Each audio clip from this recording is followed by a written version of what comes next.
ষড়যন্ত্র করে কাউকে সফল হতে দেখিনি, তবে ধ্বংস হতে দেখেছি। অন্যকে ছোট করে কাউকে বড় হতে দেখিনি, তবে ঘৃণিত হতে দেখেছি।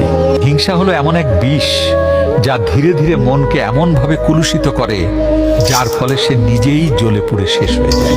একটা কথা জীবনের সাথে সেট করে নিতে হবে, আমি জিতি নয় শিখি, আমি কখনো হারি না। আমি কখনো হারি না, আমি হয় জিতি নয় শিখি। চিল্লায় বলো ঠিক কি না? ধৈর্য এটা এমন একটা গাছ যেই গাছের চারিদিকে কাটা, কিন্তু এই গাছের ফলটা বড় মিষ্টি। ধৈর্য এমন একটা গাছ যে গাছের চারিদিকে কাটা, কিন্তু এই গাছের ফল বড় মিষ্টি সুমিষ্টি। গোটা বিশ্বের সবাই মিলে যদি তোমার ক্ষতি করতে চায়, ঠিক ততটুকুই করতে পারবে যতটুকু তোমার নসিবে আছে। এর চেয়ে 1 ইঞ্চিও বেশি ক্ষতি করতে পারবে না। যে আপনার পিছনে লাগে আপনার বদনাম করে, যে আপনাকে নিয়ে কথা টানাটানি করে, দেখবেন সে কোনো না কোনো ভাবে কিন্তু আপনার পজিশন থেকে কিছুটা হলো নিচে।